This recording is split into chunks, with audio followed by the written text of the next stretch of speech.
سلام فتوات خاتلتي انكو عب سلام مصاخو نلو معلت حزلكم تمصاخو اب فيسبوك رخيبيا بطعم لبي استنكفتني ناي حانتي سدتنيا اب سدت اب سعود عرب تنبر نخندي عامتات لفيعه مريت غزيا غزا سريحه ዝተጠለመት ኣብ ከቢድ ጭንቀትን ተስፋ መቁራጽን ዘለ ሓፍትና ሓቀኛ ዛንታ ስለ ዝረኸብክዎ ሓደ ኩላትኩም እዛ ድምጽ ትሰምዑ ኣብ ኮሜንት ኣጅኹ ክትብልዋ ካብ ዘላቶ ከቢድ ተስፋ መቁራጽ ንኽትወጽእ ይሕግዛይ ትብልዎ ምኽረ ንኽተመኽርዋ ካልኣይ ድማ ብዙሓት ክትጥቀሙላን ክትመሃሩላን እየ እዛ ዛንታ ሒዘልኩም መጽእ እዛ ሓፍትና ኣብ ፌስቡክ ለጢፋታ ዘላ ዛንታ ከምዛ ትርእይዋ ዘለኹም ከም ዝበልኩም እየ ቀጺለ ድማ እዚ ተጠሊማቶ ዘላ ገዛ ከርእየኩም እየ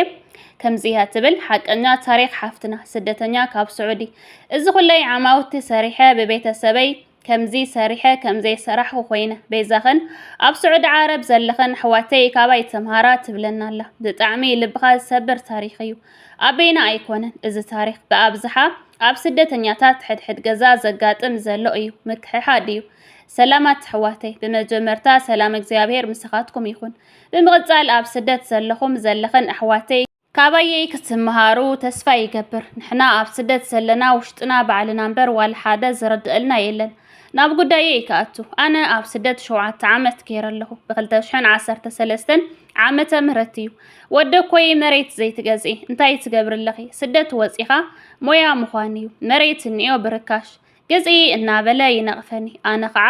እሺለ ተለቂሐ ተመርቂሐ ዓደ ነጥቢ 7 ሚሊዮን ብር 9,000 ሪያል ሰዲደሉ ገዚኤልኪ ኢሉኒ በዚ ወዲና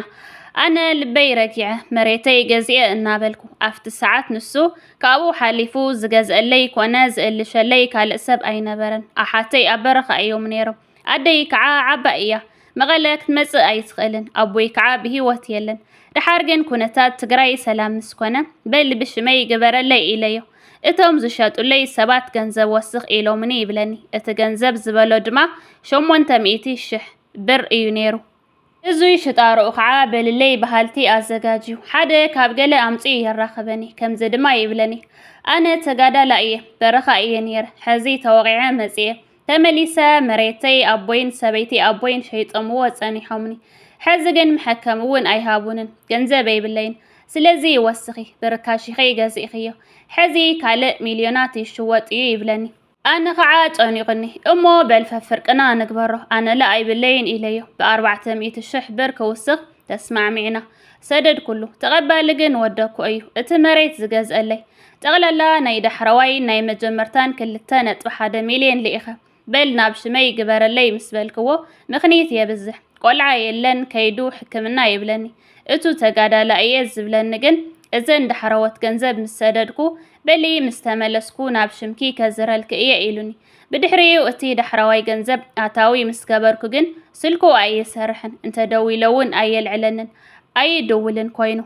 መጨረሻ ተጣራጢረ ንባዕለይ ኣሕዋተይ እቲ ዝተገዝአ መሬት ከይዶም ክርእይዎ ነጊረዮም ዝገዝኦ መሬት ናብ ሽሙ ቀይርዎ እቲ ዝልእኾ ዝነበርኩ ተወሳኺውን መስርሕ ገዛ ገይርዎ መጨረሻ ገዛ ኣይብልክን ኢሉ ክሒዱኒ ብሽማግለ ብዓበይቲ ኣሕዋት ገይረ ሓቲተዮ ሸይጥና ኣብ ክልቴና ክንማቐሎ ኢሉ ሕዚ እቲ ገዛ ብግምት 6.2 ሚልዮን ሸይጡ 2.1 ሚልዮን ንዓይ ሂቡኒ بجنزبي برهاصي بناي نقسነት ዕድመይ ተላጊጹ እሞ ሓዊ ዝበልክዎ እሞ ካልእ ጸገም ከይህልዎ ባዕለይ ንሓገስኩ ስልኪ ኣይብለይን ኢሉኒ ጀዋል ገዚአ ሰዲደሉ ዝድግፈኒ ዘሎ መሲሉኒ ናብራ ስደት ወዲኤ ዓደይ ከኣቱ ክብል ናብራ ህይወተይ ኣጸልሚትለይ ካባይ ብዙሕ ክትመሃሩ ተስፋ ይገብር በተለይ ኣብ ስደት ዘለኹም ኣሕዋተይ በቲ ቁርጺ ወላዲኹም ወይ ወላዲትኩም ተዘይኮይኑ ንማንም ሓው ቤተሰብ ከይተኣምኑ ወላዲኹምስ ዋላ ይብልዓዮ እቲ ቦታ ኣብ መቐለ ጥቓ እንዳ ኣቡነ ኣረጋዊ ላጭ እዩ ሽም ናይዚ ዝኸሓደኒ ወዲ ከዓ ሃይለ ስላሴ ገብረ እግዚአብሔር ወይ ድማ ወዲ ሓውዛ ይበሃል ካባይ ብዙሕ ተምሃሩ ዝብል እዩ እዚ ገዛ ድማ እዚ ትርእይዎ ዘለኹም ገዛዩ ባዕላ ቀሪፃ ለኢኻቶ ኣብ ፌስቡክ ተለጢፉ ዘሎ ገዛ ማለት እዩ ኣስሪሑ ብሽሙ ቀይሩ ብትናታ ገንዘብ ትዳሕራዋይ ገንዘብ እቲ መጀመርያ ብገንዘባ መሬት ገዚኡ ነይሩ ከም ዝተረዳእኽዎ ኣነ ከም ተጻሒፉ ዘሎ ድሓር ከዓ እቲ ወስኽ ተባሂላ ንሽም መዘዋወሪላ ዝለኣኸቶ ከዓ ከምዚ ትርእይዎ ዘለኹም ናብ ሽሙ ቀይሩ መስርሕ ገዝኡ ገይርዎ ማለት እዩ ስለዚህ ሓደ لمعلتي فيديو خسرحላ ዝተገደድኩ ከምቲ ኣብ መእሰው ዝሰማዕኹምዎ ንስሓፍትና ኩላትኩም ኣጅኹይ ክትብልዋ እዛ ቪድዮ ሰብ ሼር ገይሩላ እዞም ፖስት ገይሮምዎ ዘለውን ንባዕሉ ሼር ገይሮሙላ ድዩ ብባዕላ ድዩ ሪኣ ክትጽናዓልዓላ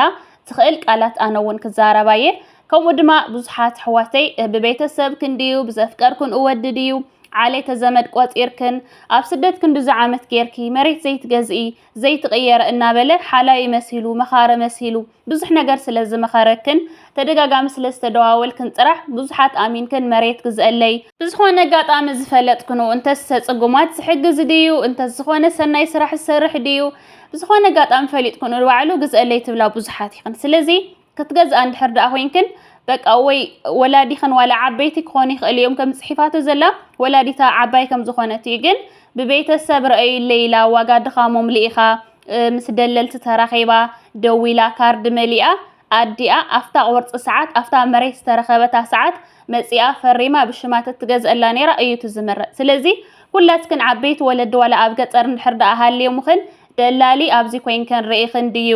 እንተ ዝኾነ ቤተሰብ ሃልዩ ናይ ድኻሙ ናይ ታክስ ርኢኽን ዝኾነ ሕጋዊ መሬት ሪኡ ከም ዝሰደልክን ከም ዝዛረበክን ከምኡ ድማ ኣፍታ መዓልታ ኣፍታ ትግዝአላ ኣፍታ ገንዘብ ተሓልፈላ ሰዓት ናብ ወለድኽን ገንዘብ ሊኢኽን ወለድኽን ካብ ገጠር መጽዮም ዋላ ዓበይቲ ይኹኑ ፈሪሞም ገንዘቦም ኣረኪቦም መሬቶም ተረኪቦም ከም ዝገዝኡ ዳይኽን ትገብራ ዘለክን እምበር ማንም ይኹን ኣይኮነን ዶ ዓሌተ ዘመድ ወደኮይ ወድሓው በይልካሲ ወድነን ወደቦን ሓውን ዝኽሕደን ማዓትየ ሓወዩ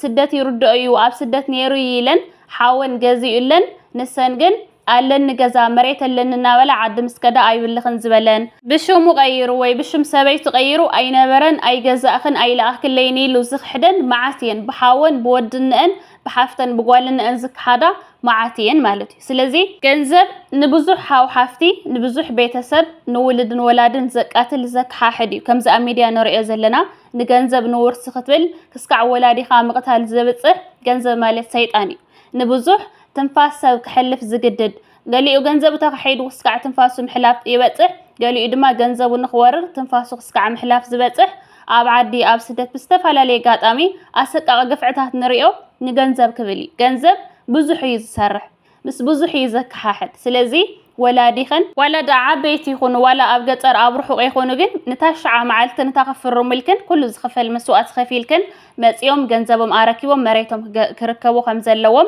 ويكعا قدم حجي ببيتسب غزيخن اندحر دات انحخن كعا قسبيلكن بسناي سلام ولدخن كم زفرمو نابشم ولدخن كم زغير كبرا يزبلكن نمهارلو ነገር ካብዛዛንታ እዚ አያ ንዝሓፍትና ክብላ ዝደልኸም ኣነ ድማ በርግጽ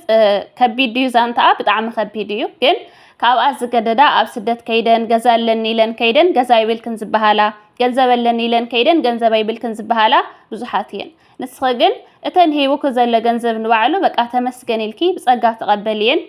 ወላ እኳ ከቢድ ይኹን ካልእ ተመኒኺ ካልእ ይጽናሕ ግን ብተን ሂቡክ ዘለ ገንዘብ ንእሽተይ ኣብ ንእሽተይ ከተማ መሬት ገዚእኺ ክልተ ኸፍሊ ሰለስተ ኸፍሊ ኣስሪሕኺ ዓድኺ ምስ ጥዕና ክትከደ ትኽእል ኢኺ ጥዕና ተሃልዩ ኩሉ ነገር ይብጽሕኒ ከኣልን እዩ ስለዚ ኣጆኹይ ተስፋይ ትቁረጺ ኣይተማረሪ ሞራልኪ ከም ጽሒፍኪ የዘለኺ ኣይሰበር ድሕር ጥዕና ሃሊኪ ካልእ ካኡ ዝዓበየ ክትገዝኢ ካኡ ዝዓበየ ክትሰርሒ ትኽእል ኢኺ ስለዚ ኣጆኹይ እየ ከም ኣነ ክብላ ዝደሊ ካብኻ ዝገደድ እናረእኻ ኢኻ ኩሉ ግዜ ትጽናዕናዕ ካልእ ከዓ ኣብ ምድሪ ከምቲ ትምነዮ ከምቲ ትሓልሞ ኣይንበርን ከም ዝኾነልካ ከም ዘጋጠመካ እዩ ዝንበር ስለዚ ኣነ ደጋጊመ ክብለክ ዝደሊ ኣጆኹይ ክብለክ እየ ዝደሊ ዛ ድምፀይ ትሰምዕያ እንድሕር ደኣ ኮይንኪ ብዝተረፈ ኩላትኩም ኣብ ኮሜንት እውን ጽናጽሓፍኩም ኣጽናዕንዕዋ ኣጆኹ በልዋ ክብለኩም እየ ዝደሊ ንሎማዓልቲ ዝነበረትና ጻንሒት እዚ ኣያ ትመስል ኣብ ቀጻሊ ቪድዮ ክስካዕ ንራኸብ ሰሰናይ ንዓኹም ባይ ባይ